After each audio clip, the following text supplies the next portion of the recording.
11장이 무슨 내용이에요? 11장? 창세기 11장? 바벨탑 사건이죠. 네, 그래서 바벨탑은 바벨탑. 네, 결국은 바벨탑 사건으로 하나님이 다 열방을 흩어버리죠. 흩어져.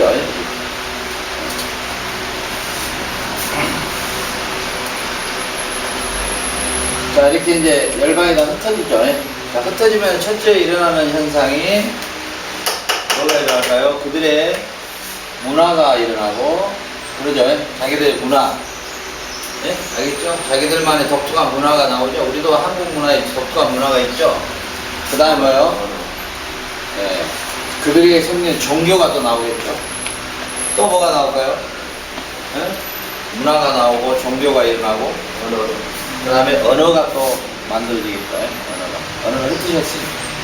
그래서 열방의 각 민족마다의 독특하게 다른 점이 뭐냐면은 문화와 종교와 언어예요. 그죠? 문화와 종교와 언어. 그런데 이 바벨탑 사건을 통해서 하나님이 흩으셨는데, 하나님이 이렇게 흩으실 때 이것이 목적이었느냐? 아니다는 거죠. 결국은 뭐예요? 역사 안에서 보면은, 하나님의 구원 역사 안에서 보면은 다시 뭐예요?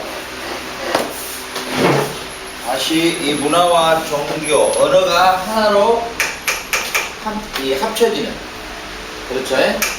예, 이것을 하나님은 계획하셨다는 거죠. 그래서 에베소 몇 장요? 에베소서 1장 11절. 1장 10절. 1장 몇 절?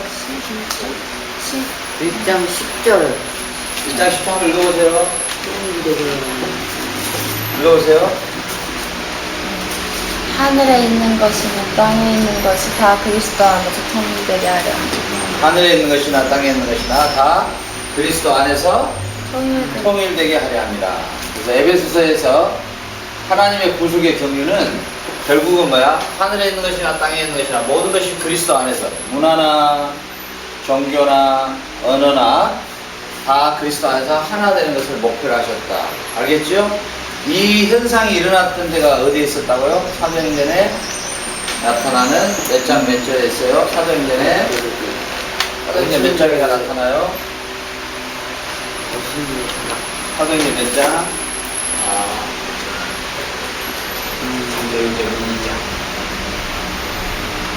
자, 읽어보세요.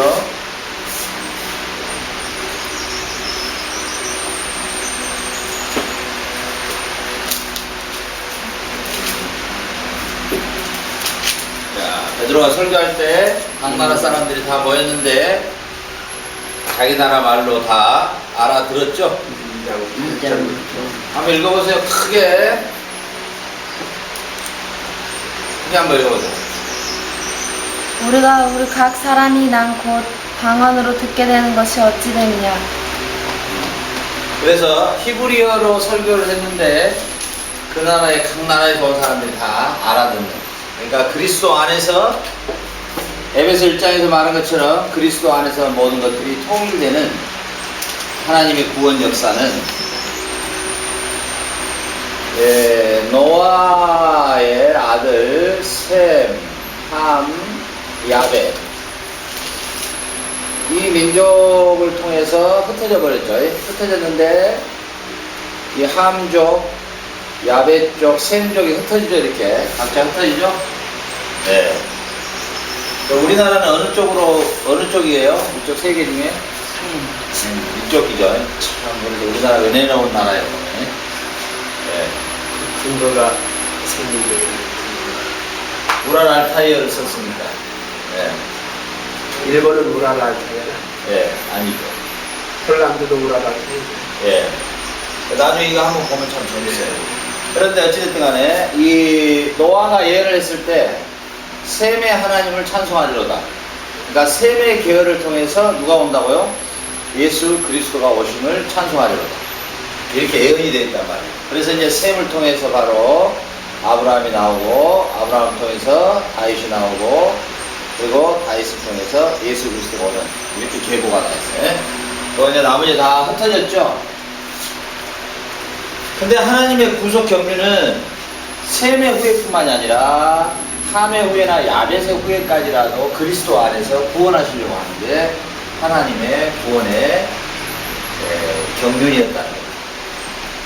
이해가죠? 그래서 이제는 그리스도 안에서 함의 후회냐 야벳의 후회냐가 필요 없다는 거예요. 그러니까 하나님의 은혜가 너무 크죠? 구약 때는 누구 안에서만 구원이 있었다고요? 아브라함 안에서만, 셈의 계열 안에서만 구원을 타고 내려와요. 구원의 역사가. 그래서 타고 올라가면은 바로 아벨에부터 출발해서 이렇게 라인이 타고 이 안에만 구원이 있단 말이죠. 하나님의 구원의 은혜가 그렇게 좁았어요. 구약 때는. 그런데 뭐예요? 하나님은 아들 예수 그리스도를 통해서 셈족이나 함족이나 야벳족이나 모두가 다 그리스도 안에서 통일되게 하고 구원을 주시려고 하는 하나님의 구원 경륜은 노아 시대 때 무엇으로 나타났어요? 이방인도 구원을 주시겠다고 하는 하나님의 구원의 사인이? 무지개? 뭐였어요? 노아의 사건에서? 무지개? 할래? 이방인도 구원을 주시겠다고 하는 이방인도 구원을 주시겠다고 하는 사인을 줬죠?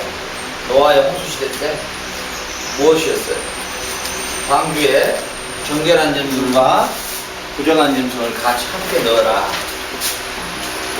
하나님이 세상을 창조할 때 부정한 짐승, 정결한 짐승 따로 만들었어요. 말도 안 되죠? 하나님이 보시기에 심히 다 좋았더라. 무슨 뜻이라고요? 죄가 없는 상태.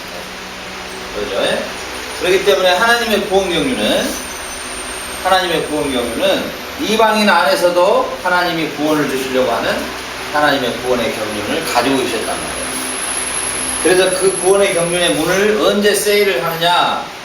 이 나라에 프라이데이 있잖아요. 블랙 프라이데이예요? 블랙데이?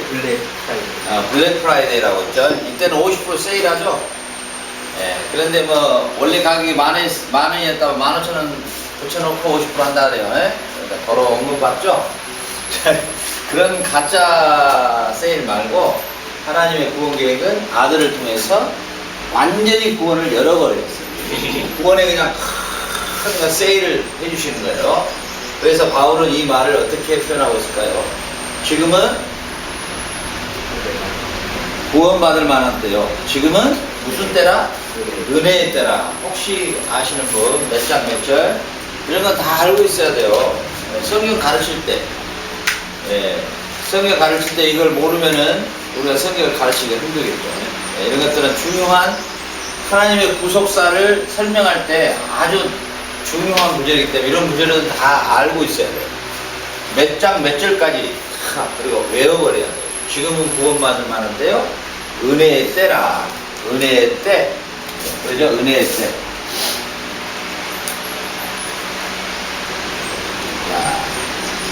하나님의 구원의 때를 카이로스다 그랬죠. 카이로스. 그리고 일반 역사를 크로노스. 그러죠? 크로노스. 네. 그래서 지금 바울이 말하고 있는 때는 카이로스의 때가 왔다. 무슨 말이냐? 이제는 하나님의 구원의 은혜가 크고 넓어졌다. 알겠죠? 네. 그래서 그 구원의 은혜가 우리 이방인에게까지도 미친 거죠.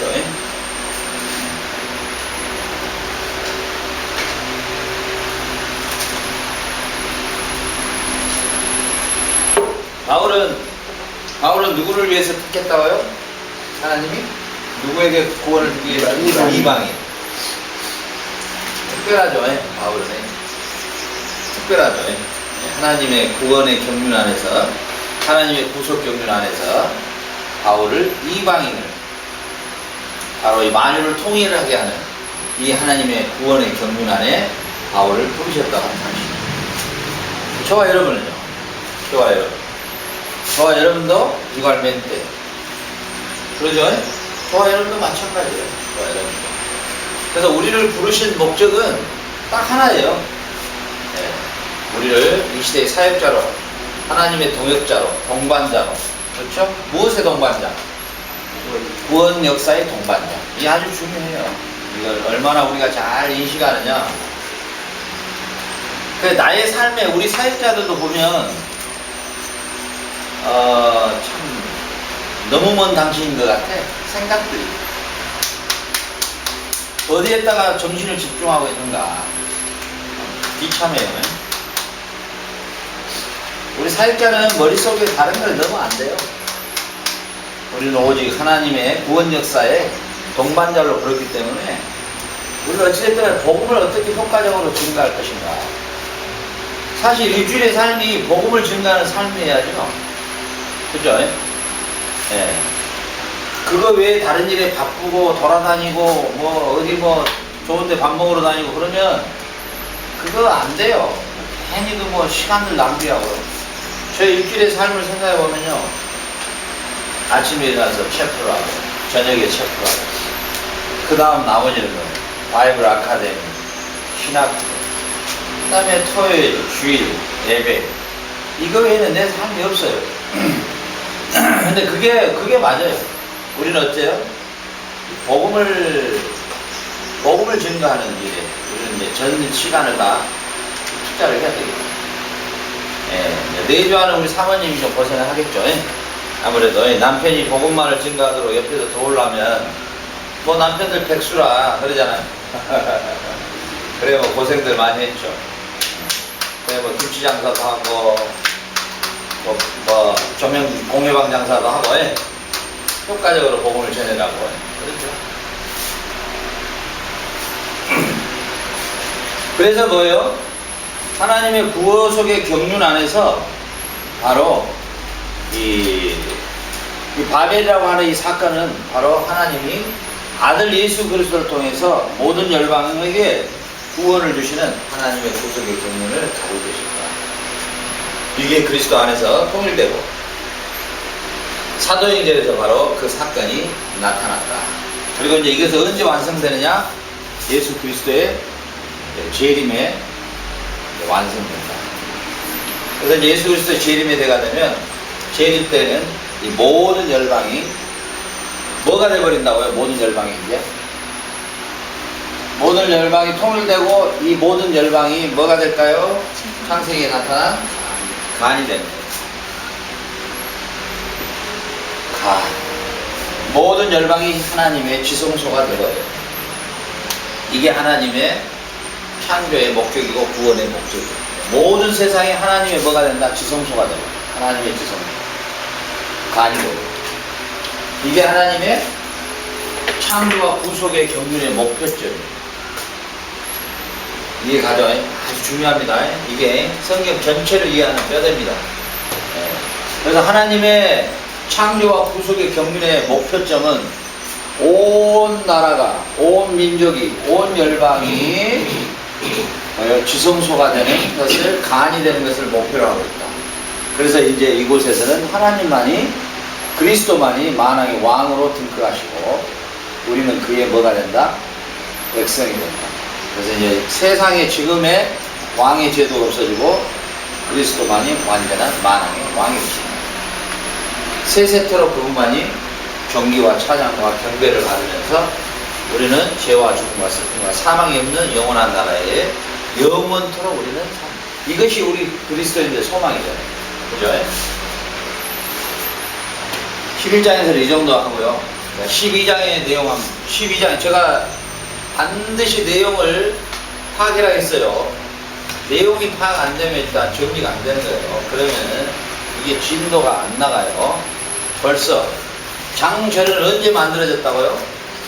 제가 어저께 이거 수요일날 동영상 통해서 그게 더 정확하게 나왔는데 몇 세기에 그게 만들어졌다고요?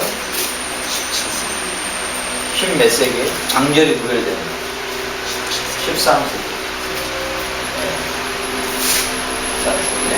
근데 그 안에 너무 중요한 건데 거의 자더라고. 안 되겠구나. 네? 너무너무 좋게 2시간 30분짜리인데 너무 중요한 이 기독교 역사 2000년 역사를 쫙 설명해 주는 건데 이제 한번 파악하면 너무너무 좋은 건데 그거는 이 전체적으로 이 역사가 이렇게 쫙 끼어지는데 그랬죠? 초대기회사, 중세기회사, 근세기회사 주홍색 표돼 있고 이렇게 쭉 해서 보면은 역사라는 게 그 중요한데. 자, 12장에는 뭐예요? 내용이 12장. 아브라함을 부르시고 네, 여러분들 한번 주제를 한번 잡아봐요. 괜찮으니까. 12장에 아브라함을 부르심 또 메시아를 네? 메시아를 메시아 뭐예요? 메시아를 약속 메시아의 약속 또요. 많은 민족을 약속하고 또요. 또 12장에 무슨 사건이 있어요? 그 자기 아내 아니라고 바로가 애굽으로의 피신이 있죠. 또요.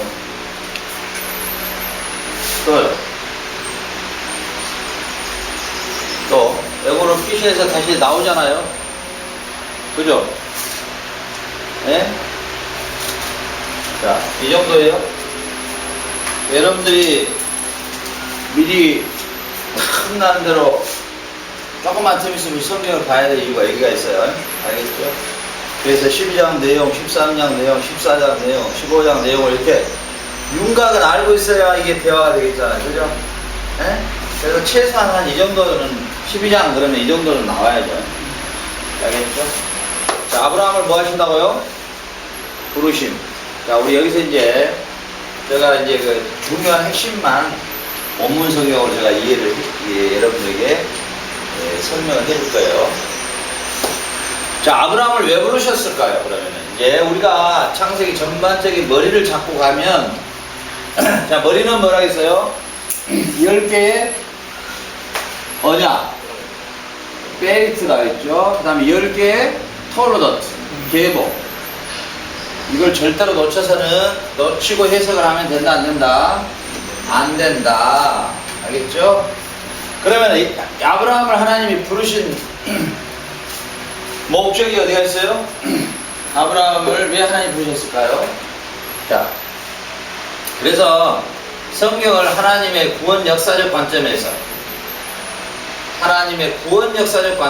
구속사적 관점에서 성경을 봐야만이 성경이 해석이 되어진다. 왜 하나님이 아브라함을 부르셨을까요? 여러 큰 민족을 이루고 내가 너로 큰 민족을 이루고 내 이름을 찾게 하기 내 이름을 창대케 하기 위함이라. 그 다음에 또요. 자, 왜 아브라함을 하나님 부르셨을까요? 성서에서요. 왜 하나님이 아브라함을 부르셨을까요? 궁극적인 목적이 어디가 있어요? 아브라함을 통해서 메시아 아브라함을 통해서 메시아가 와야 되기 때문에. 또요. 성서에서요. 왜 아브라함을 불렀을까요? 왜 아브라함 부르신 목적이 뭐죠? 언약을 위해서 하나님의 언약 성취를 위해서. 그렇죠. 이제 이렇게 관점을 봐야 돼요, 항상. 하나님의 언약 성취를 위해서요. 이해가죠? 하나님의 언약을 성취하기 위해서 부르신 거예요. 언약 성취. 그러니까 아브라함은 하나님의 언약을 성취할 자예요. 저와 여러분도 똑같습니다. 저와 여러분을 왜 불렀느냐? 하나님의 언약을 성취하기 위해서 마지막 날에 우리를 부른 거예요. 주님의 재림의 날에 임박한 이 날에 우리를 부른 거예요. 이걸 우리가 이해해야 오늘의 나의 삶의 존재의 의미를 알게 되는 거예요. 예? 하나님이 왜 나를 부르셨는가? 아브라함을 왜 부르셨느냐? 아브라함을 부르신 이유는 하나님의 언약을 성취할 성취자로. 야, 이런 말 한마디 나오기가 쉬운 이야기는 아닙니다. 나도 이런 대답을 얼떨결에 하다 보니까 위대한 대답을 해버렸어. 이거 어마어마한. 이거 어떻게 늘 생각을 하니까 이거 말 한마디에 가요. 10개의 토르노트와 10개의 계보를 쫙 끼고 있어야 이 말을 할 수 있어요. 그러면 아브라함을 왜 불렀어요? 그러면 대답한 사람이 이거 뭐 박박사를 받아가서 너 잘 몰라 이야기를 하면 잘해. 어마어마했어. 여러분 박사학위 받기도 굉장히 쉬워요. 그냥 논문 하나만 쓰면 받아요. 성경은 논문 하나를 써가지고 받는 게 아니에요. 알겠죠? 그래서 세상에 그런 것들 전혀 의미가 없어요. 자기가 써봐도 자기가 뭔 말을 쓴지도 몰라. 물어보면. 그런 것은 헛된 거죠. 그래서 아브라함을 하나님이 부르실 목적은 언약의 성취자로 불렀다는 거예요. 참 귀한 말씀이죠. 그럼 어떤 언약의 성취자로 아브라함을 불렀을까요? 10개의 언약을 성취할 첫 번째 기수예요. 이해 갑니까? 지금 이 봉합불을 들고 그 다음에 또 다른 사람한테 넘겨줘야 돼, 발통을. 그래서 결국은 뭐냐면 우리가 올림픽이 시작되면은 봉합불 하나 먼저 들죠. 그러니까 이게 어디까지 가요? 연결해서 어디까지 갑니까? 운동장 그리스도까지 가잖아요. 10개의 베리트 언약은 첫 번째 이 봉합불을 누구에게 손에 쥐어줬냐? 하나님이 아브라함에게 쥐어줬다는 거예요. 아브라함에게. 그래서 하나님의 언약의 성취자의 1번 주자가 아브라함이에요. 그 측면에서 아브라함이 바로 믿음으로 의롭게 된 자의 출발이에요. 자, 아브라함아 하늘의 별을 보라, 땅의 모래를 보라, 네 자손이 이와 같을 것이다. 이것을 믿으니 하나님이 그것을 뭘로 여기셨다? 의로 여기셨다. 몇 장, 몇 절? 창세 몇 장에 있죠? 몇 장에 있죠?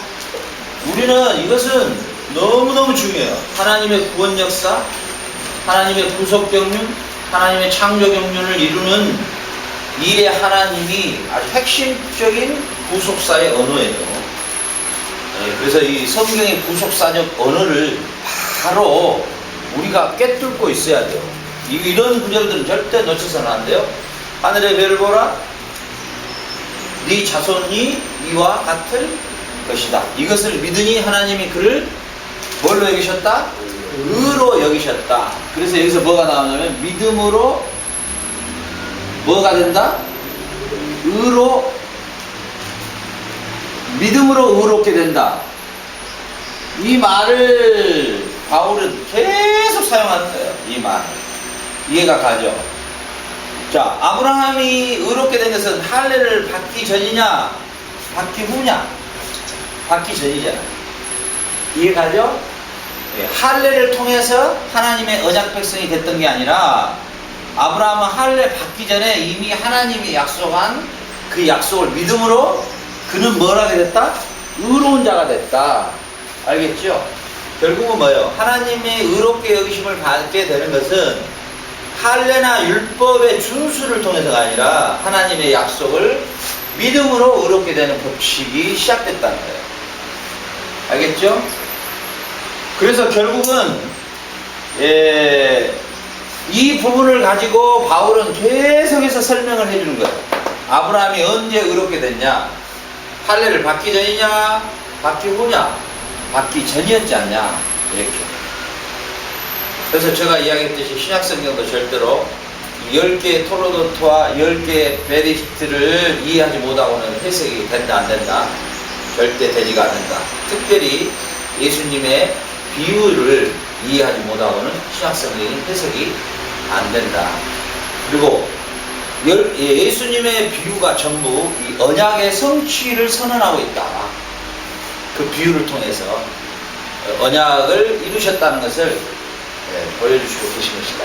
알겠죠? 그래서 결국은 아브라함을 언약의 뭘로요?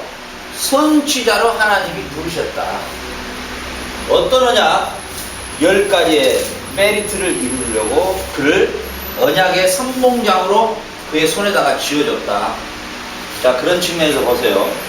그래서 아브라함에게 약속을 해요. 네가 번성할 건데 네 자손이 뭐예요? 네 자손으로 말미암아 복을 얻을 것이다. 그런데 갈라디아서에서는 뭐라고 나와요? 왜 자손들이라 하냐고 자손이라 했는가? 그 이유는 뭐라고요? 예수 그리스도를 약속한 것이었다. 갈라디아서 몇 장 몇 절요? 갈라디아서. 야, 큰일 났다. 이런 구절들은 절대로 완전히 이런 정도는 딱딱 끼고 있어야 여러분 나중에 이 성경 가르칠 때 그때 내가 잠깐만요. 내가 한번 찾아볼게요. 이래버리면 벌써 밑에서 듣는 사람이 꽝! 알겠죠? 그래서 정확하게 갈라디아서 몇 장 몇 절 딱 나와야 돼요. 몇 장 몇 절? 갈라디아서 3장 13절? 맞아요? 3장 14절 맞나요? 안 맞은가? 안 맞아요? 아니에요? 사람 뒤에 가리지 말라 아니하고 이거에 13절 13절 보면 아닌데. 3장 몇 절이요? 16절 안 보여요. 3장 16절? 한번 읽어보세요. 3장 요한복음 3장 16절 생각하시면 되겠죠? 읽어보세요. 시작. 누가 주의 마음을 알아서 주를 가르치겠느냐 이 약속들은 3장 16절. 아브라함과 그 자손에게 말씀하신 것인데 여럿을 가리켜도 자손들이라 하지 아니하시고 오직 한 사람을 가리켜 내 자손이라 하셨으니 곧 그리스도라. 아멘. 자, 그래서 이 외우기 어려우면 요한복음 3장 16절에는 본연사를 없잖아요. 그러니까 갈라디아서 3장 16절로 해주세요. 네 자손들이 이렇게 복수로 아니하고 네 자손이 이렇게 단수로 이야기한 이유를 뭐라고 갈라디아서는 설명을 해줘요?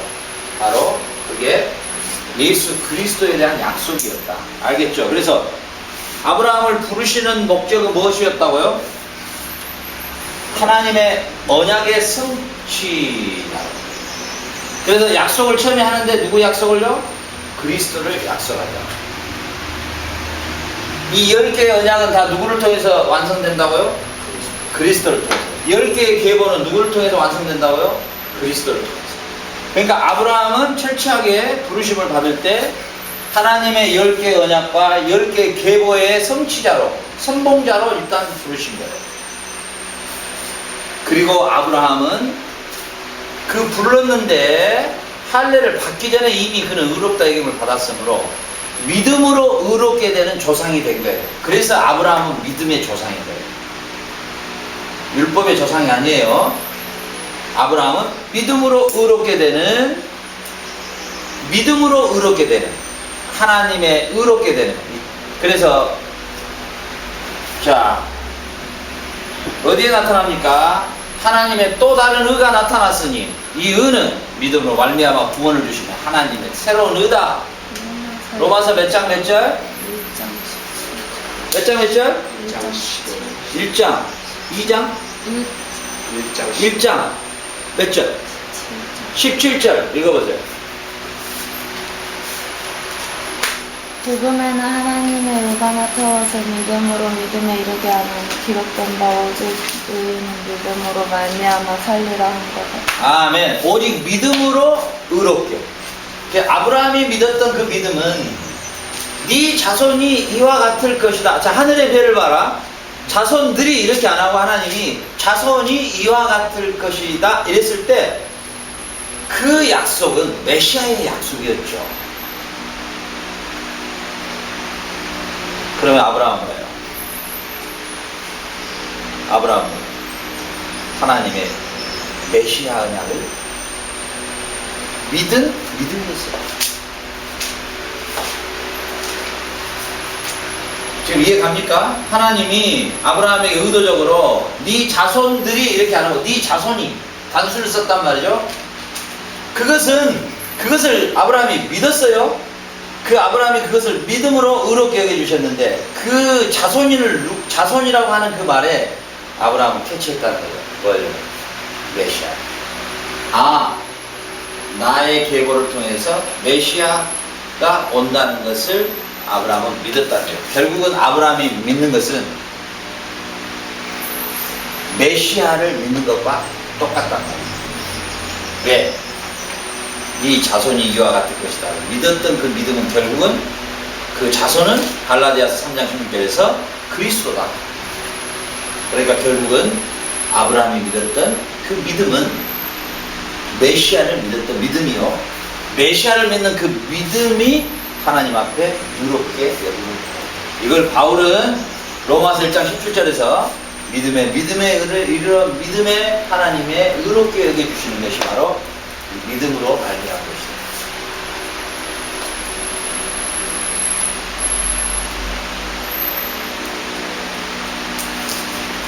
근데 우리가 아브라함 이게 뭐야 창세기 막 12장 막 놔두고 막 믿음으로 막 떠나버린 아브라함 막 이런 이야기 많이 하죠. 갈 바를 알지 못하고 막 이러잖아요. 근데 뭘 갈 바를 알지 못하고 아니에요. 나중에 보면은 아브라함이 떠난 이유가 다 나와요. 그러니까 보세요. 자 이제 보세요. 봅시다.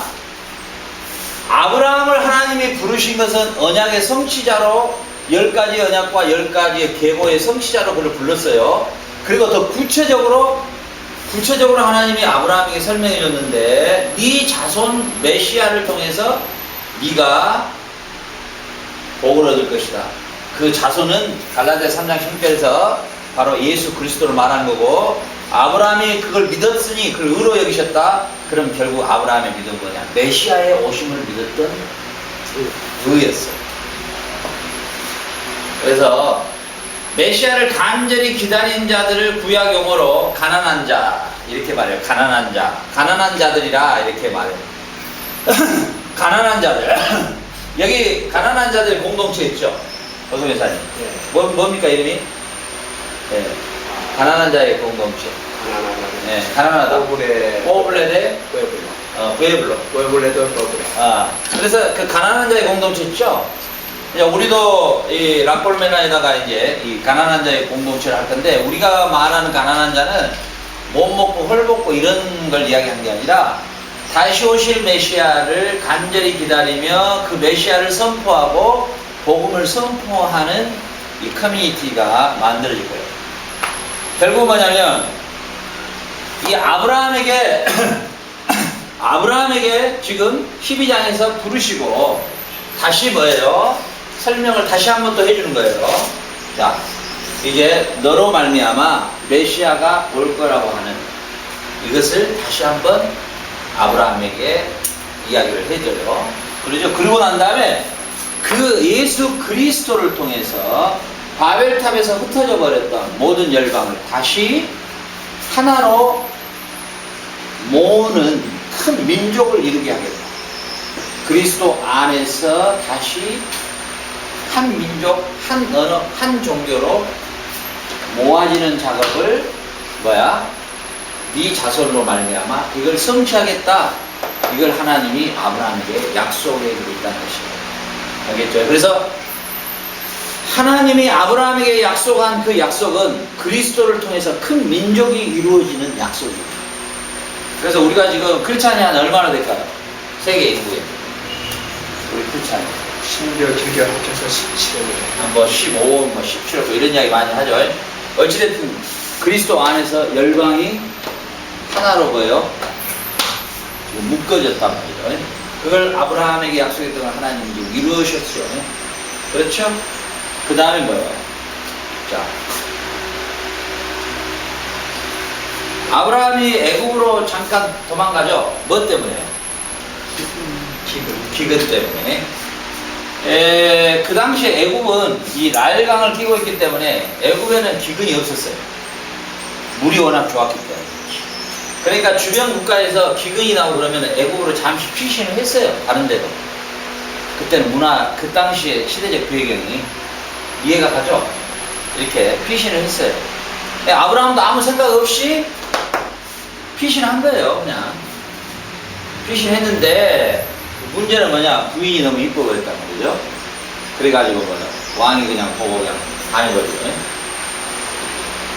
예, 반해버려가지고 자기의 아내로 이제 삼으려는 사건이 있죠. 근데, 손대지 마라. 이렇게 하고 그가 다시 애굽에서 나왔다. 이 내용이죠. 자, 그러면 여기서 이 사건의 언약의 성취자로 아브라함을 부르셨는데, 언약의 성취자의 아브라함의 동반자가 누구예요? 사라요. 그러면은 여기서 만약에 왕의 부인이 사라가 되어버리면은 이 언약이 깨져버립니다. 계보가 싹 깨져버립니다. 이해가죠? 이 계보가 깨져버린다. 왜? 하나님의 구속 경륜 안에는 반드시 아브라함과 사라를 통해서 거기서 씨가 나와야 돼요. 그걸 언약의 씨라 그러죠? 언약의 씨. 언약의 씨는 뭐냐면 언약을 성취할 자의 그 다음 발통을 받을 자, 그 다음 봉합부를 받을 자가 누구에게 반드시 나와야 돼요? 아브라함과 사라에게 반드시 나와야 돼요. 그러니까 아브라함과 사라에게는 백세이고 뭐 나이가 필요 없어. 하나님의 구속 경륜 안에서는 반드시 이삭이라고 하는 존재가 출생이 돼야 돼요. 그래서 작전을 짜가지고 난 아들이 하나 누가 있었어요? 이스마엘이죠. 이는 뭐예요? 하나님의 언약을 성취할 자의 그 다음에 발통을 받을 자가 아니에요. 이해가 가죠? 예. 하나님은 반드시 아브라함을 부르셔가지고 아브라함에서 셈의 계보를 통해서 아브라함을 부르시고 아브라함의 밑에 씨로 말미암아 그 다음에 아브라함 다음에 이 10가지 언약과 계보를 성취할 그리스도가 오시기까지 아브라함의 계보에서 반드시 씨가 나와야 돼요. 그러면 어떻게 돼야 돼요? 사라는 반드시 하나님이 어떻게 해야 돼요? 보호할 수밖에 없어요. 자, 우리 삶에서 이걸 적용해보세요. 한번. 우리 삶에서 이걸 적용해보세요. 네? 적용해보세요. 하나님의, 지금 우리는요, 언약의 성취자, 우리가 지금 사는 시대가 이 시대인데요, 하나님이 우리도 이 시대에 하나님의 언약의 성취가 아직 완성되진 않았잖아요. 주님의 재림 때까지. 그잖아요. 그러면 하나님의 언약의 성취자로 우리를 이 시대에 부르셨어요. 저와 여러분을 부르셨다고. 그러면은 주님의 재림할 때까지 우리를 언약의 성취자로 불렀는데, 우리를 하나님이 이 언약의 성취자로 부른 우리를 하나님이 반드시 보호하게 돼 있어요. 반드시 우리를 보호하고 지키게 돼 있어요. 뭐 때문에요? 우리가 이뻐서? 복음을 주는. 그렇죠. 바로 그거예요. 우리가 이 복음을 우리가 증거하기 위해서 우리를 이 시대에 하나님의 언약의 성취자의 동반자로 부르신 거예요.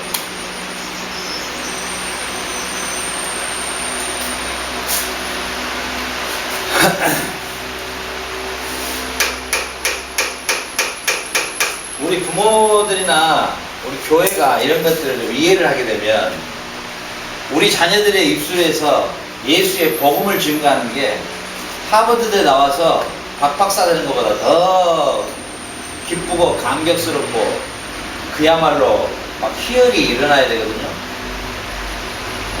네. 참 왜 이런 걸 모르느냐.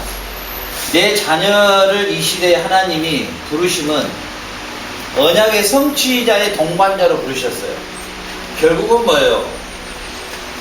우리가 대통령이 되든 장관이 되든 뭐 국회의원이 되든 뭐 아니면 뭐 농부가 되든 그 목표가 뭘로 아예 훈련이 돼야 되냐면 철저하게 복음을 증거하는 목적의 수단이에요. 그런 것들은 다 도구예요. 도구. 대통령도 내가 복음을 전하기 위한 도구예요. 알겠죠? 근데 이게 바꿔져 버렸단 말이에요. 바꿔져 버려. 내가 대통령이 위한 도구로 신앙이라는 걸 가져와요. 내가 사업을 잘 되기 위해서 신앙이라는 걸 가져와. 예수라는 이름을 가져와. 그래서 이렇게 해달라. 이게 왜 그게 아니냐면 하나님의 큰 구속의 경륜과 창조의 경륜을 이해 못하니까. 참 안타까울 일이죠. 안타까워요. 그래서 창세기 1장부터 10장까지를 이해 못하면 절대 성경은 우리의 그 세계관 자체가 잡히지가 않아요. 감이 안 와요. 감이 안 와요. 그래서 결국은 애굽에서 그는 반드시 출애굽을 해야만 해요. 왜요?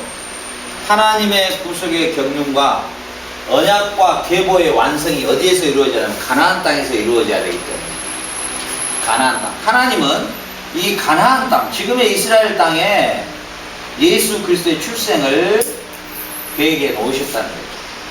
메시아가 어디서 와야 되느냐? 예수 다윗의 후손에서 오는데 예수 그리스도가 가나안 땅에서 출생해야 된다. 그래서 이 가나안은 예수 그리스도의 출생하는 조산원이에요. 산부인과의 역할이에요. 조산원 알아요? 아이 옛날에 받아주는 거. 지금도 있는가 봐요, 한국에. 있어요. 자연분만 할 때 아마 해준가 봐요. 그죠? 수술은 이제 산부인과 가야겠지만. 그러니까 아이를 받아내는 조산원의 역할의 장소가 가나안 땅이에요. 그러니까 반드시 이 가나안 땅은 이스라엘 백성이 들어가야만 돼요. 자, 이제 이렇게 되면은 왜 출애굽 사건이 일어나야만 한다는 걸 이해가 가죠? 왜 가나안 땅에 반드시 들어가야만 한다는 걸 이해가 가겠죠? 이제 풀리죠? 네. 이게 왜냐면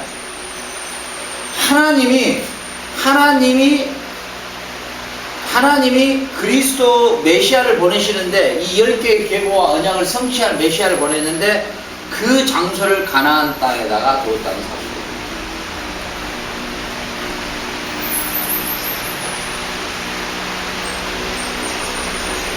자, 그러면 이제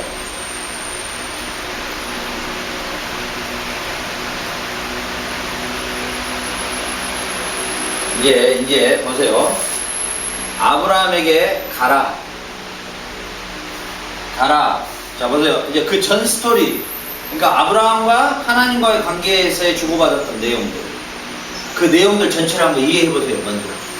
아브라함은 지금 뭘 믿고 있었고, 아브라함이 지금 하나님이 자기에게 약속한 게 무슨 약속이고, 하나님께서 자기에게 지금 말하고 있는 게 어떤 내용이라는 걸 아브라함이 알고 있는 상태인데, 하나님이 가라 그랬어요.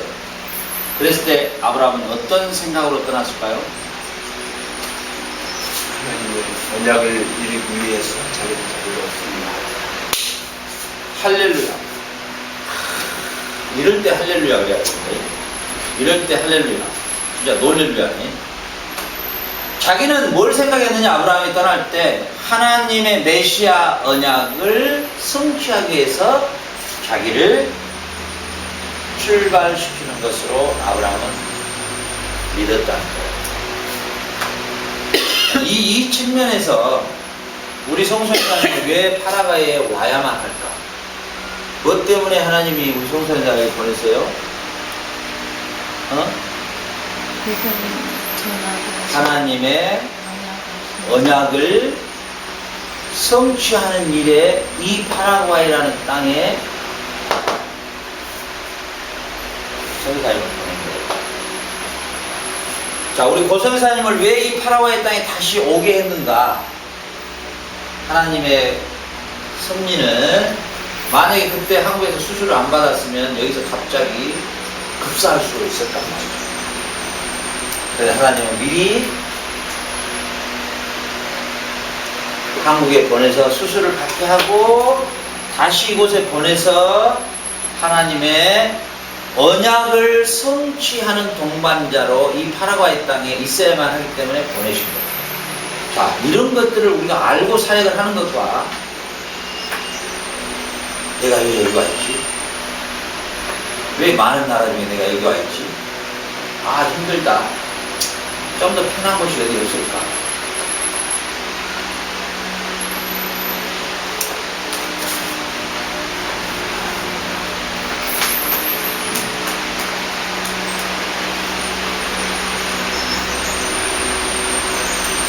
우리 사모님이 나한테 이런 이야기 많이 하잖아요. 왜 나는 지금까지 매 애들 뒤만 하고 밥만 해주고 왜 이렇게 살아야 될까? 그런데 하나님의 언약의 성취자로 아브라함을 불렀는데 그 아브라함의 내조자로 사라를 부른 거예요.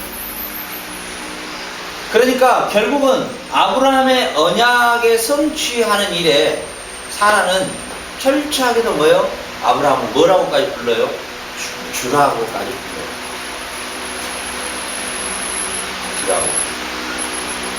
그러니까 하나님의 언약을 성취할 자로 남편을 봐야 돼요.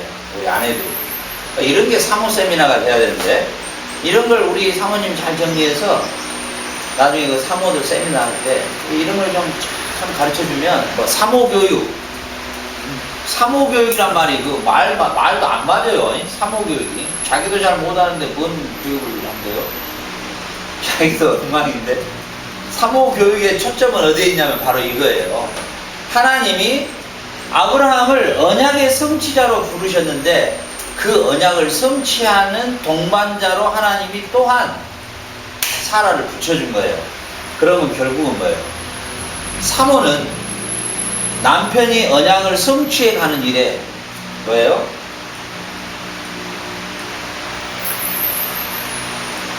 양 잡아야 돼요. 아브라함 집에 찾아온 천사들이 왔을 때 양 잡아라.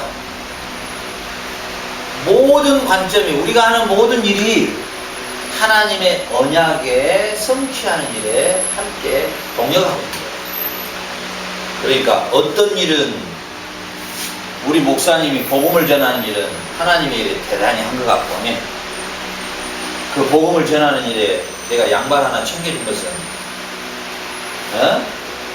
아무것도 아닌 것 같고, 그렇지 않아요. 우리 선교사님이 이렇게 파라과이에 이렇게 바이블 아카데미 이거 해서 유튜브에다 올리는 거 똑같은 동역, 이거 없으면 똑같은 동역. 그래서 바울은 왜 우리나라는 그런 용어를 쓴지 모르겠어요. 부목사, 전도사, 뭐 수석 장로, 뭐 그 수석이 있으면 그다음 차석이 있나요? 뭐 군대 짬밥인가?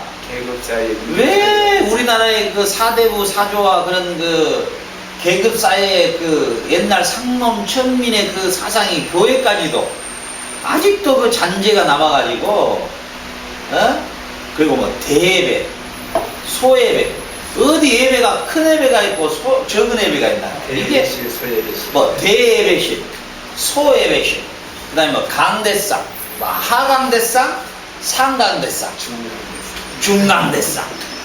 그리고 뭐 목사가 나와가지고 검은 옷 입고 뭐 이상하게 이렇게 뭐 저승사자 옷 입고 나와야 거기다 빨간 쫙 하고 뭐 이게 어쨌든 하얀 옷 입고 쫙. 이게 참 복잡해요. 그렇지 않아요.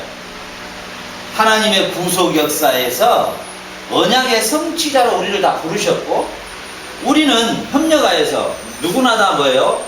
동역자예요. 동역자. 그래서 바울은 모든 서신서에서 그 당시에 집사들에게도 똑같은 나의 사랑하는 동역자라. 로마서 16장에서는 마지막에 베베자매 이런 브리스길라와 아굴라 이런 자매들을, 가정들을 소개하면서 이들은 나의 동역자이다. 동격이단 말이에요. 동격. 그죠?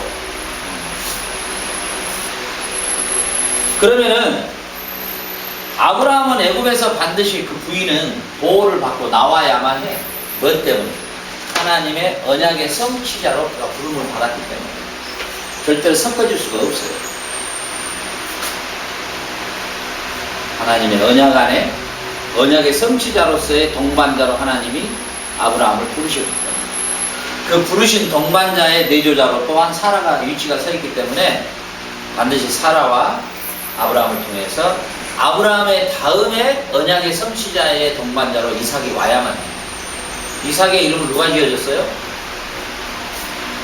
누가 이삭의 이름을 지어줬어요? 네? 하나님이 지어줬잖아요. 하나님이. 이삭이라 하나. 보세요. 하나님의 구원 역사와 하나님의 언약 성취에 하나님은 그의 이름까지도 벌써 지어주잖아요. 이스라엘이라는 이름을 누가 지어줬어요? 하나님이 지어줬잖아요. 그를 이스라엘이라 하라. 요한은요? 하나님이 지어주잖아요. 그를 요한이라 하라. 보세요. 하나님이 언약의 계승자들, 하나님의 언약을 성취할 자들을 이미 태중에 자리 잡기도 전에 하나님이 조성하셨어요. 그리고 그를 뭐예요? 예수 그리스도 오시기까지 그 언약의 계승자들로 발통을 계속 받고 나갈 자들로 하나님이 그들을 세우시는 거예요. 저와 여러분도 마찬가지예요. 주님이 오시도록 재림하실 때까지 우리는 한 역사에 초점해서 이 정도의 자리에서 우리는 하나님의 뭘로 불렀다? 언약의 성취자들로 우리를 부르셨다. 마지막 하나님이 하시는 작업이 뭐냐? 예수 그리스도의 죽고 부활하심을 통해서 바벨에 흩어져 있던 만 인류가 그리스도 안에서 통일됐는데 이제 뭐예요? 하나님이 택한 마지막 피택자라 그래요. 하나님이 택한 마지막 피택자의 숫자가 이 안으로 다 들어와야 돼요. 마지막 피택자. 그러니까 예수님의 재림은 뭐 재림의 때, 뭐 노아의 때와 같고 뭐 그거 다 맞는 이야기예요. 그리고 이스라엘이 뭐 돌아와야 되고 맞는 이야기예요. 근데 총체적으로 말하자면 하나님이 원래 계획하신 이 숫자가 딱 차야 돼. 구원을 미리 하나님이 정해놓은 숫자가 다 차야 돼. 그래서 우리가 지금 복음을 전하는 목표는 뭐냐? 숫자 찾기야. 하나님의 숫자 찾기예요. 하나님이 마지막에 이 숫자를 채울 신구약의 모든 성도들을 채울 그 충만한 숫자. 그리고 이 충만한 숫자가 하나님 나라가 이루어지고 그리고 이게 다 하나님의 간이 되고 이게 뭐예요? 주님의 재림 때 영원히 가는 거예요. 그러면 결국은 뭐예요? 우리를 이 시대에 언약의 성취자로 하나님이 부르셨다는 건 뭐예요? 결국은 뭐예요? 우리 초점은 뭐예요? 복음 전파예요. 복음 전파. 그래서 예수님이 제자들에게 다른 말 안 해요. 야, 잘 먹고 잘 살아라. 예배당 크게 지어라. 이런 말 안 해요. 딱 무슨 말 하세요? 자, 성령을 받고 권능을 받아 사마리아 땅끝까지 내 복음의 증인이 되리라. 그 다음에 뭐요? 아버지와 아들과 성령의 이름으로 세례를 주고 내가 분부한 모든 것을 가르쳐 지키게 하고 뭘 삼으라? 모든 족속으로. 이거죠. 바벨탑에 흩어져 있던 모든 족속으로 뭘 삼아라? 제자를 삼아라. 제자를 삼아라. 그래 우리가 락골메에 우리가 훈련센터가 성전에 훈련센터가 세워지는데 그 대상이 바로 누구냐면 열방이에요. 우리 세계에 흩어져 있는 우리 선교사님들 뭐 저하고도 개인적으로 친분 있는 분들이 중국에서 중국애를 3명, 인도에서 3명, 파키스탄에서 3명, 베트남에서 3명, 그 다음에 저 IT에서 3명, 리비아에서 3명, 아랍권까지 해서 전부 완전 스칼라십이에요. 장학생으로 보내는 거예요.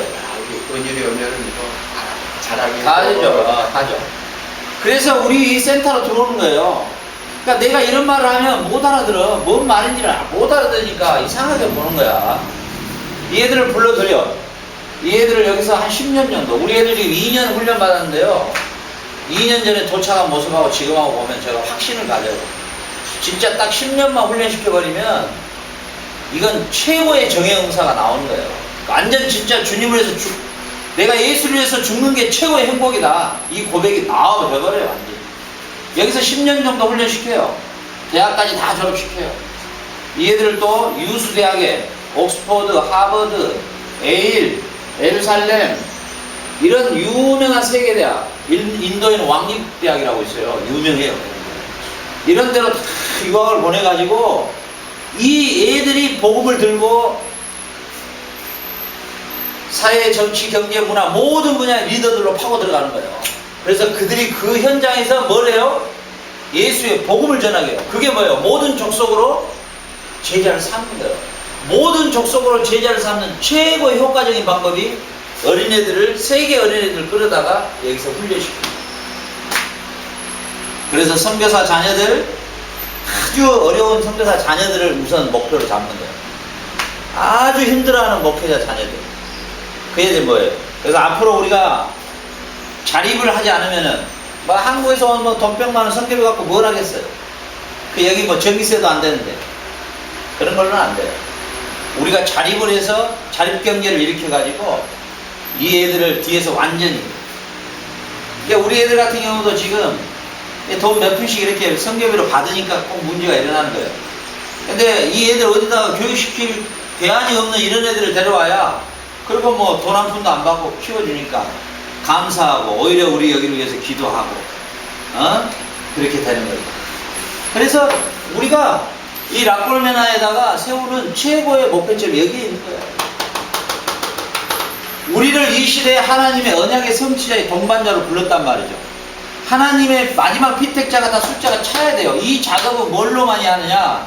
예수 그리스도의 복음을 증거함으로써 이 작업을 하나님이 이루시는 거예요. 그래서 복음이 뭐예요? 이 복음이 뭐예요? 구원 얻을 자에게는 하나님이 뭐라고요? 능력이다. 구원을 얻을 자에게는 하나님의 뭐라고요? 능력이다. 그러면 결국은 복음은 뭐예요? 구원이라는 거예요. 자, 누가 전하는 자가 없이 누가 들으리요? 누가 발로 전하지 않는 자가 어찌 들으리요? 어찌 알 수가 있으리요? 어디죠? 어디에 있죠? 로마서 10장 14절 말씀. 읽어보세요. 시작. 그런즉 그들 믿지 아니하는 이를 어찌 부르리요? 듣지도 못한 이를 어찌 믿으리요? 전파하는 자 없이 어찌 들으리요? 15절 보내심을 받지 아니하면 어찌 전파하리요? 기록된 바 아름답도다 좋은 소식을 전하는 자들의 발휘함과 같으냐. 아멘. 아멘. 어찌 전하지 않고 어찌 안 되겠냐 말이죠. 어찌 들을 수 있겠냐 말이죠. 어떻게 들을 수 있겠냐 말이죠. 그게 뭐예요? 저는 그래서 하나님이 저에게 사역의 초점을 여기다 맞춰주신 거예요. 지금 외국에 나가 있는 그 중국의 선교사들도, 현지 자체 선교사들도 어마어마하게 많아요. 사실은 중국에 훈련된 선교사는 우리 한국 선교사들하고 게임도 안 돼요. 그들은 딱 목숨을 걸고 죽으려고 아예 각오해버려요. 그런데 그 애들에게 딸려있는 자녀들이 있어요. 근데 이 나라가 제일 좋은 게 뭐예요? 이 나라가 뭐예요? 예? 영주권을 해줄 수 있는 거예요. 이게 너무너무 좋은 문제예요. 이게 영구히 여기서 살 수 있도록 해주는 거예요. 그러면 여기서 영주권이 나오면 미국으로 유학을 가서 세계로 유학 가는데 더 돼요? 얼마나 좋은지 몰라요. 이걸 우리가 이용해가지고 초등학교 한 5학년 정도에 다 받으면 좋겠는데 초등학교 5학년 정도 애들이 딱 좋은 것 같아요. 왜냐하면 이 애들은 그 나라의 언어를 완벽하게 해요. 만약에 인도면은 인도어를 일단은 자기 모국어를 네, 자기 모국어를 일단 소화하고 와야 되니까. 그렇잖아요. 네, 그러면은 그들이 자기 모국어를 초등학교 5학년에서 6학년. 그러니까 우리 현진이, 푸름이, 우리 에일이 이런 나이가 최고 좋아요. 이런 애들이 정말 좋아요. 보니까 교육시켜 보니까 이 애들은 한국어도 정확하게 이해하고 있고, 이 나라에 와서 뭐 스페인시, 영어, 중국어 할 때도 애들이 잘하는 이유가, 그래서 한 5학년, 6학년 상대로 해가지고 인도에서, 그 다음 세계 각국에서 애기들을 끌어오는 거예요.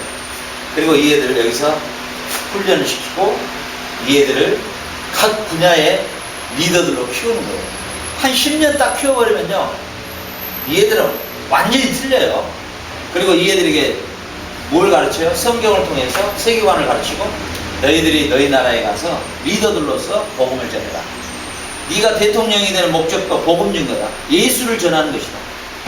네가 장관이 되는 것, 네가 과학자가 되는 것도, 네가 비즈니스맨이 되는 것도 다 예수의 복음을 증거하기 위한 것이다. 이 사고로 10년을 같이 먹고 살면서 키워버리면, 뭐 제가 나이가 이제 52이니까 제가 60둘, 70둘, 그래도 한 20년 되니까 한 400명 정도는 키우지 않겠는가 예감이 와요. 그러면 이걸 그대로 그 다음 후계자가 이걸 그대로 이어가는 거예요. 주님 오시도록까지. 그러면 어떻게 되겠어요? 지금 우리가 보이지 않지만 먼 날 보죠. 우리 이 아들라 훈련센터를 통해서 수많은 열방의 지도자들이 일어날 것이고, 그곳에서 그들이 그리스도를 증거하는 그런 위대한 역사를 우리가 꿈꿀 수 있는 곳이 바로 우리 라폴메나의 우리 선교센터죠. 자, 그런 취지에서 제가 이 라폴메나를 저는 이 주님 부르실 때부터 저는 하나님이 저에게 귀정이 됐습니다. 그렇게 해서 우리가 결국은 이 12장에서 결국은 아브라함이 하나님이 부르시고 그를 떠나라고 했을 때 아브라함은 그 떠났던 그 이유를 알고 떠난 거예요? 무작정 떠난 거예요? 알고 떠난 것이에요. 알고. 네, 하는 설교자들이 모르고 떠난 그 믿음이 대단하지 않느냐.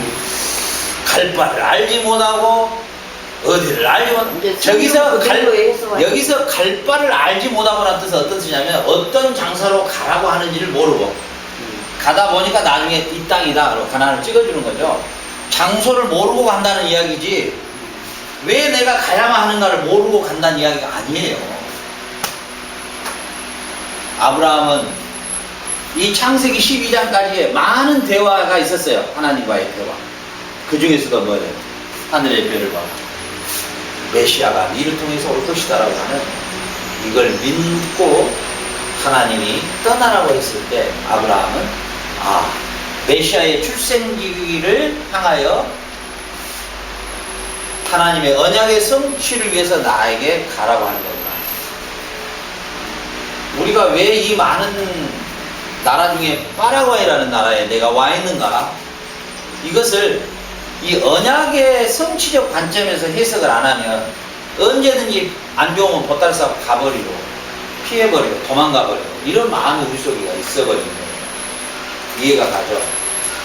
근데 하나님은 나에게 이 파라과이 땅에 있게 하시는 언약의 성취적 관점에서 바라보면 여기보다 더 열악한 환경이라 할지라도 우리는 감사하고 그 자리에서 하나님의 인도하심을 바라봐야 됩니다. 하나님의 인도하심. 알겠죠? 또 하나님이 장소도 옮겨줄 수도 있겠죠. 자리를 바꿀 수도 있겠죠.